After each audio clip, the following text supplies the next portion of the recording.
To give y'all a little bit of background, Drake, he recently filed a lawsuit against UMG, which is his record label. Insane, right? Not only is it his record label, but initially he let the court know that he was going to be filing a lawsuit several weeks ago. And he eventually pulled that petition and he filed the actual lawsuit. Now, the interesting thing about what initially happened there is it seems like Drake worked something out with Spotify, because Spotify is not listed in this lawsuit. But UMG, as we saw when Drake dropped the initial petition, said that they were standing 10 toes down and they weren't going to change their stance on what happened. So, couple of things to take note of when it comes to Drake and UMG and their relationship in general.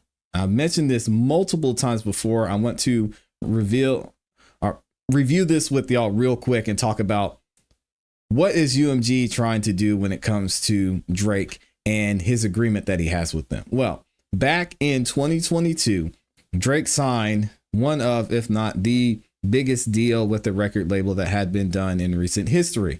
And let's check out this article. I'm just going to read a little bit to give you guys a refresher.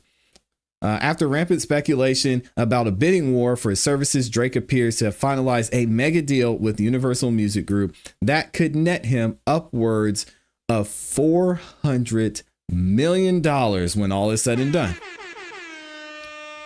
Good Lord. An official figure has yet to be disclosed. According to the industry insiders, the deal will cover Drake's recording, public media projects. All right. So they had this back and forth. Drake was working on the deal with them. And now we're here at this situation with Drake and Kendrick Lamar. So what happens is last year in May, Drake, Kendrick Lamar, they go at it back and forth. Kendrick Lamar gets on a verse on Future and Metro Boomin's new album. And it starts things escalating between Drake and Kendrick Lamar. They go back and forth. Drake ends up losing the battle. He kind of bows out when he drops the Heart Part 6 at the end, basically saying, I don't want to do this anymore. You're labeling me as this, and I don't like where this is going. Not Like Us by Kendrick Lamar drops, the biggest hit of 2024. And we're here where we are now. Kendrick Lamar gets so many opportunities of that.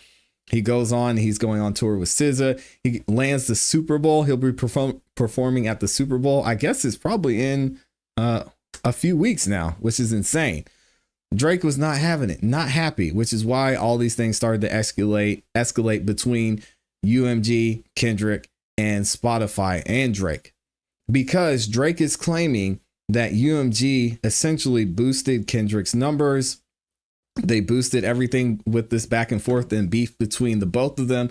And now it's hurting Drake's career. But not only is it hurting Drake's career, he's alleging that the reason UMG got behind Kendrick Lamar and all of this is so that they could have an easier time negotiating with Drake.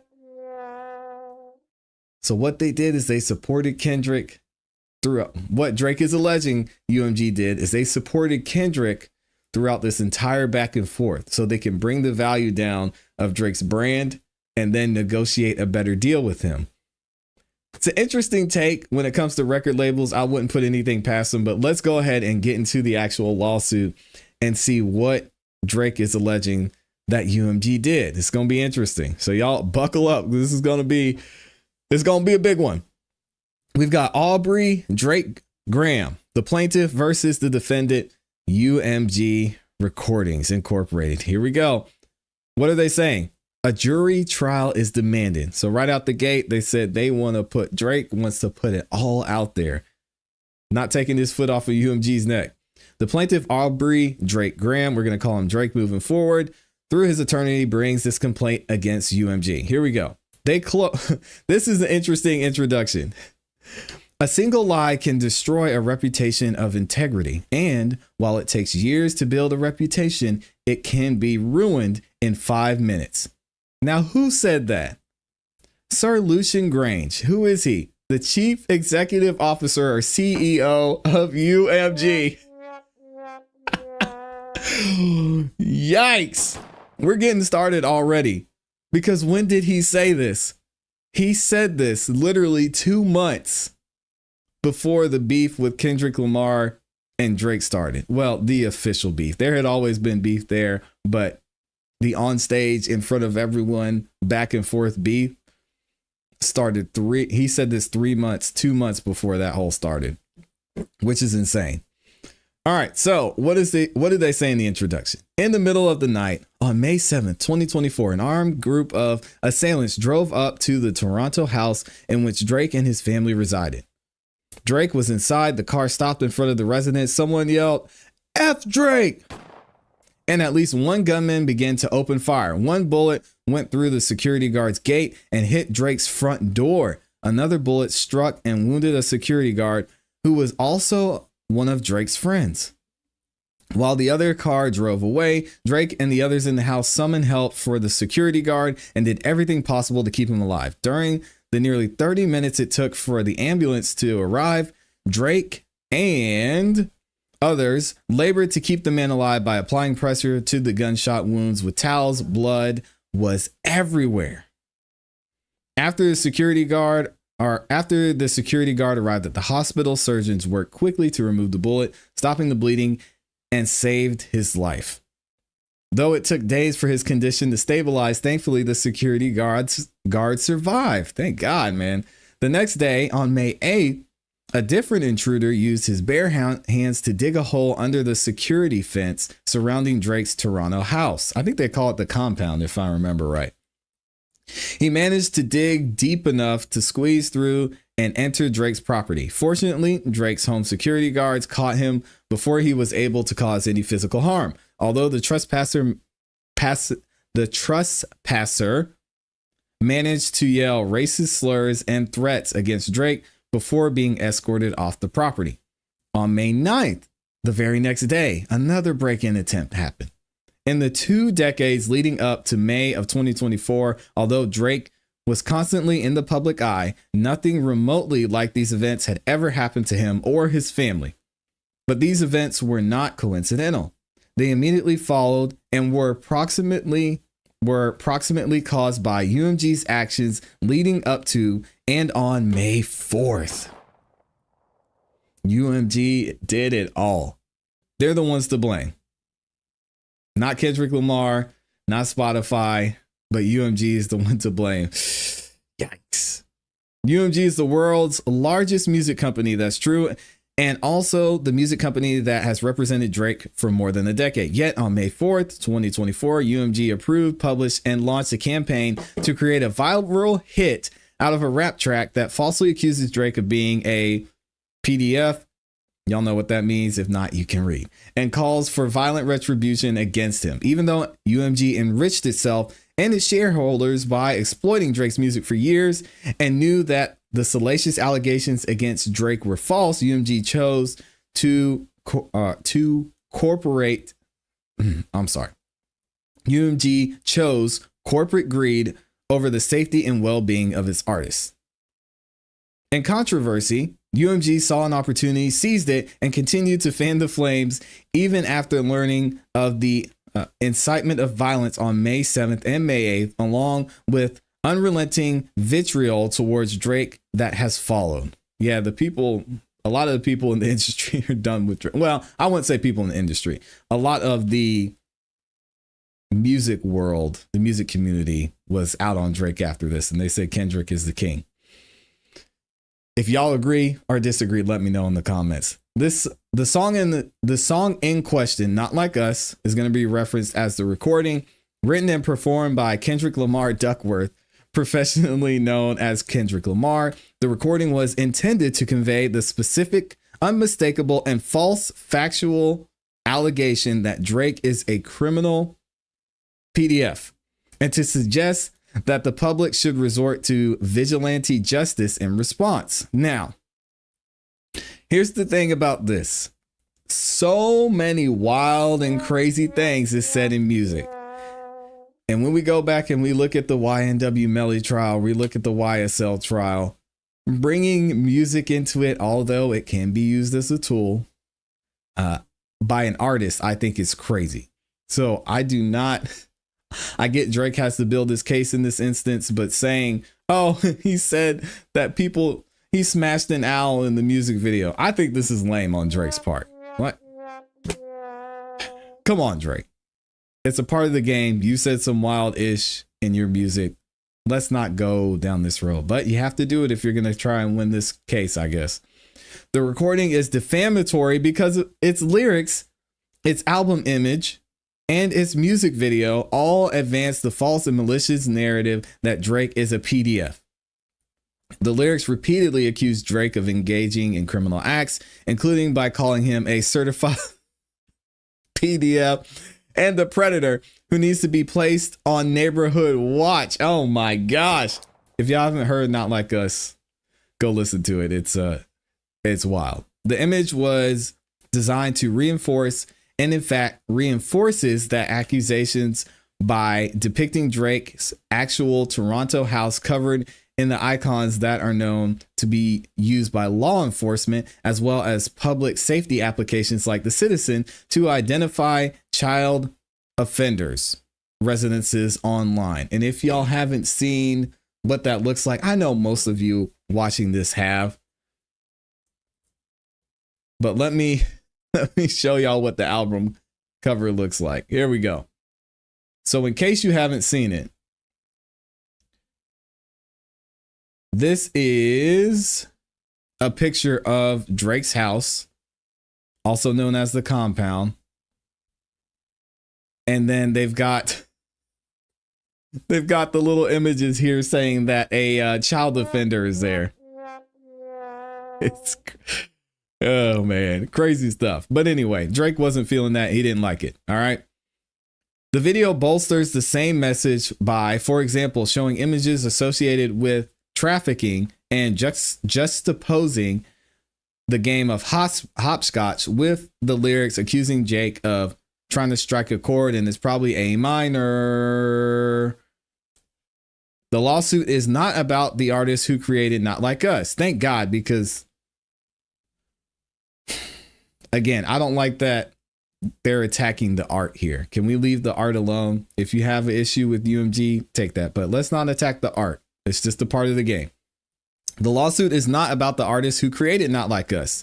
It is instead entirely about UMG, the music company that decided to publish, promote, exploit, and monetize allegations that it understood were not only false, but dangerous. He's going to get into it. As UMG knows and have shown at all relevant times, the recording, image, and videos allegations are unequivocally false. Drake is not a PDF. Drake has never engaged in any acts that would require he be placed on neighborhood watch. Drake has never engaged in relations with a minor. Drake has never been charged with or convicted of any crime or any criminal acts whatsoever. Shout out to Drake for being an upstanding citizen. Notwithstanding its knowledge that the allegations are fabricated, starting in May of 2024, UMG waged an unrelenting campaign to spread the recording, image, and video together, the defamatory material. We're just going to refer to it as Not Like Us, as widely as possible. UMG did so because it understood that Not Like Us inflammatory and shocking allegations were a gold mine. Spreading Not Like Us served multiple business purposes for UMG. First, the more people who listened, streamed, watched, and downloaded Not Like Us, the more money UMG and its executives would make, which is true. Kendrick Lamar has a publishing deal with UMG. I mean, when it comes to UMG, this is absolutely brilliant. I'm sorry. I mean, a wise man once said, congratulations, you played yourself. Another one. UMG, if what Drake's alleging is true, was masterful at what they do. And we already know this. That's why they're the biggest music record label that's out there. Second, UMG's Interscope Records, or Interscope, owns Lamar's entire back catalog of recorded music. The leadership of Interscope had every incentive to prove it could maximize Lamar's sales after only recently persuading him to enter into his own direct license for a limited recording commitment of new music. All right. And a lot of people were calling this the Drake stimulus package, saying that because Kendrick Lamar beefed with Drake, then his back catalog went up. which if you look at the numbers, and I broke it down in several videos before, it's true. Third, in contrast with Lamar's first direct deal, UMG's contract with Drake was nearing fulfillment. And on information and belief, UMG anticipated that extending Drake's contract would be costly. Probably with him signing that $400 million contract, upwards in $500 million, which is insane. So by devaluing Drake's music and brand, UMG would gain leverage to force Drake to sign a new deal on terms more favorable to UMG. It's a fair argument. UMG's campaign was successful. Not Like Us quotes cleverly dangerous lyrics behind a catchy beat and inviting hook. Capitalizing on those attributes, UMG used every tool at its disposal to ensure that the world would hear that Drake's Like 'Em Young. I hope he never go to sell Bach 1. All right, shout out to Drake. The defamatory material, Not Like Us, has been played billions of times, and his false central message has gone viral via social media and legacy media channels in dozens of languages to, at minimum, hundreds of millions of people spanning the globe. It is not just fans of rap music who now believe that Drake is a certified PDF. Not Like Us has become ubiquitous.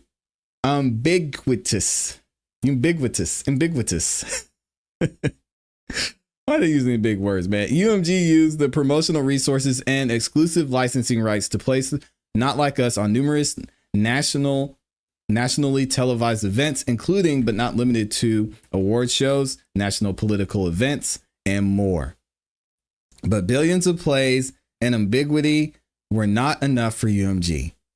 Over the course of the last several months, UMG has made significant financial investments and leveraged its professional connections via sophisticated and highly organized publicity campaigns to arrange for Not Like Us to be performed at one of the most significant and viewed cultural events of the year, the Super Bowl. Oh, man.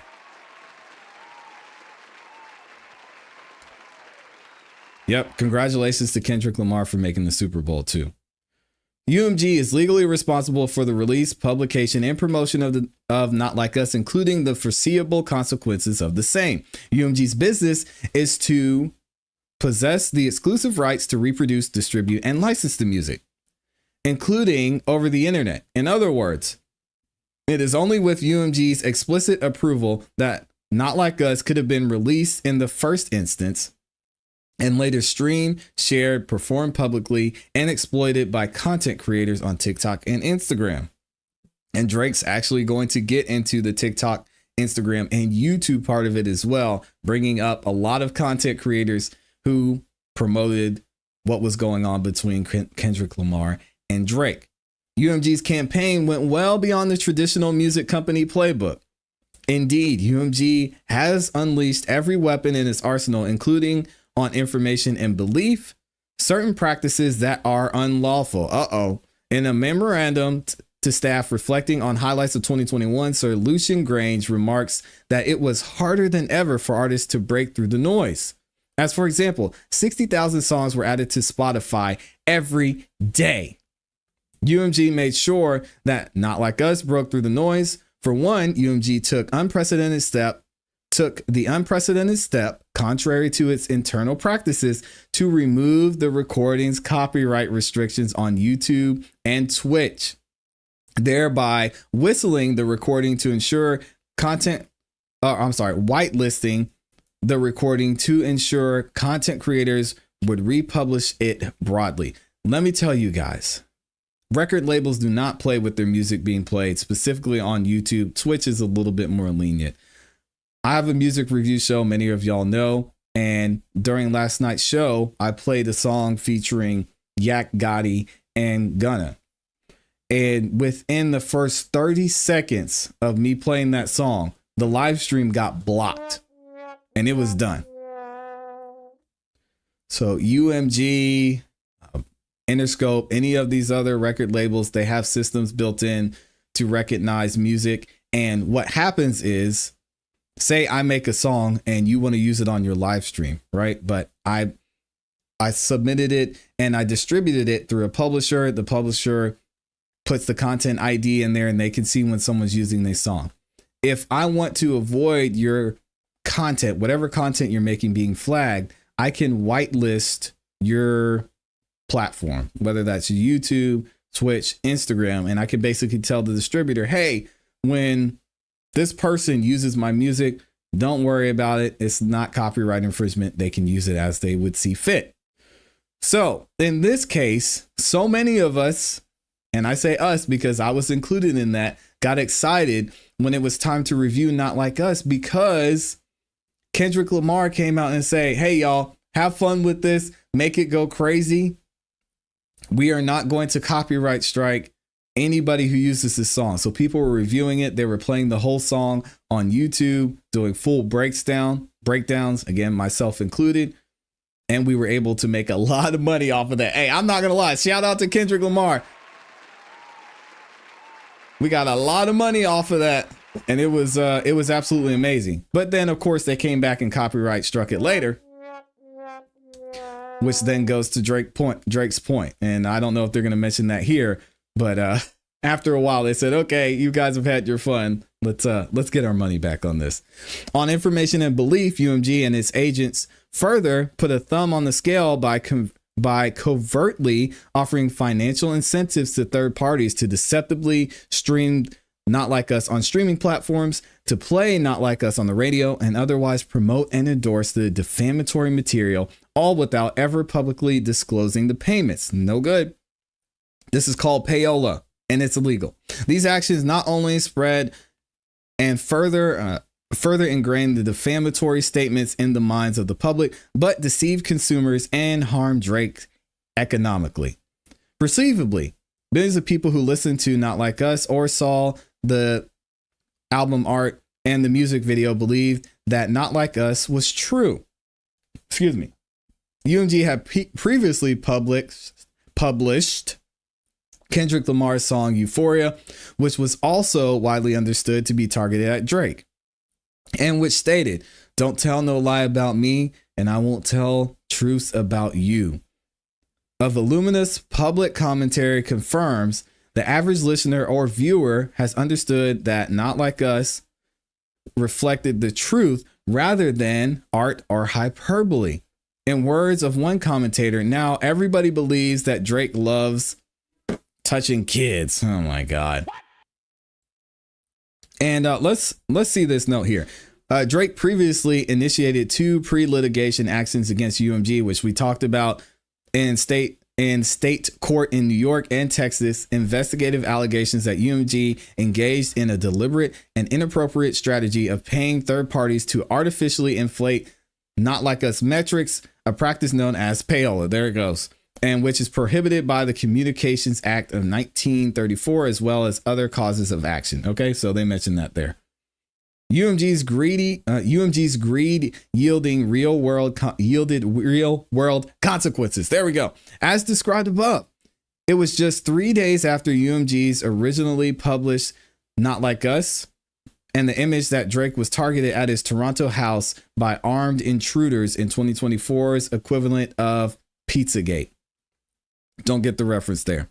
The online response was similarly violent and hateful. An avalanche of online hate speech has branded Drake as an offender and a PDF, among other epithets.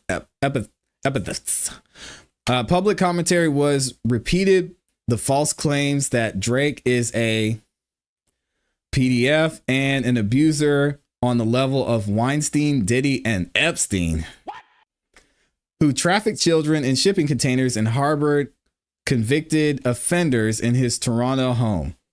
In direct response to UMG's publication, social media users called for the Federal Bureau of Investigation to come at this point and for Drake to be locked up and behind bars. The mob-like response to the recording, Not Like Us, continues to unfold on and offline. Recent flyers were plastered all over Toronto with a photo of Drake and a Canadian YouTuber who was sentenced to 3 years in prison for assault with the words, "Canadian predators gotta stick together."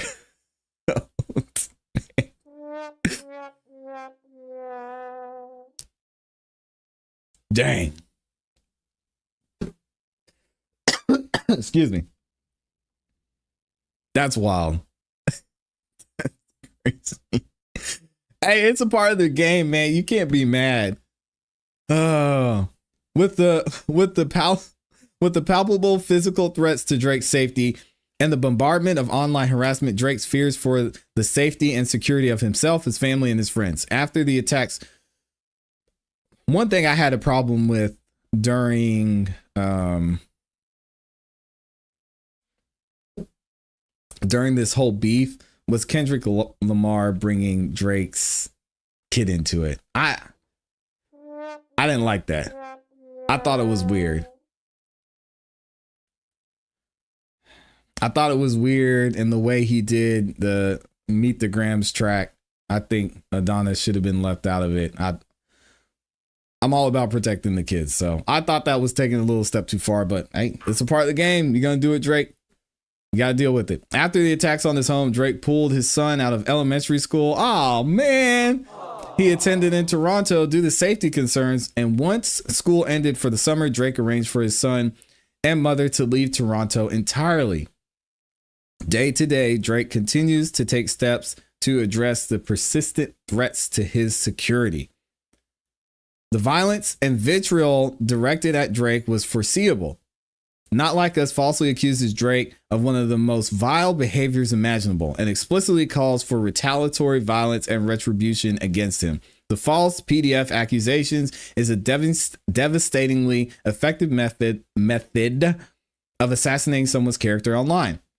When spread virally, the accusation can destroy an individual's reputation and brand in a matter of days. As one expert on conspiracy theories has explained, expert on conspiracy theories, that's a thing. There's always been a certain amount of salaciousness in these conspiracy theories. And if it involves children, people immediately just lose their mind. I agree. I'm the same way. I don't take that stuff lightly, even if these children don't exist. If you just put out the suggestions there, it grabs a hold in a way that is difficult to dislodge. UMG understands just how dangerous these kinds of false allegations are. Indeed, when it comes to allegations against UMG and its executives, they have not hesitated to take legal action against their accusers. Just last year, UMG and Sir Grange were accused, in their words, without the slightest factual basis of aiding and abetting Sean P. Diddy Combs. We talked about this. And criminal sexual acts. We talked about this. UMG was named in one of several of Diddy's lawsuits, actually. And it's alleged that people from UMG were not only helping create these parties or freak offs, but it was being funded by UMG. And UMG said, hey, whoa, we had nothing to do with this. And Valencia said it right. Kids are off limits. End of story. I do not give you the benefit of the doubt when it comes to kids. I'm sorry. So yeah, I think that's a good trait to have, in my opinion. Moving to dismiss the complaint against them, UMG and Sir Grange argued that the accusations were offensively false allegations of criminal behavior that would be libelous per se, if not contained within a legal filing. Sir Grange called the allegations against him knowingly and maliciously false and defamatory. Sir Grange also explained that a single lie can destroy a reputation of integrity, and while it takes years to build a reputation, it can be ruined in 5 minutes. Funny thing is, he said that 2 months before Not Like Us went viral. Thus, recognizing that false allegations against him might interfere with his efforts to, end quote, lead an honorable personal and professional life. Sir Grange promised to pursue those who had made these outrageous allegations against him. Drake is saying, yeah, exactly like what y'all did with Kendrick Lamar and Not Like Us, right? I got you. In stark contrast, when Drake confronted UMG about its role in promoting allegations of sexual misconduct lacking the slightest factual basis against him, UMG refused to do anything to help. Instead, UMG continued to republish and promote the defamatory material, Not Like Us, even after Drake had unequivocally denied the allegations in public and had communicated that in private to UMG.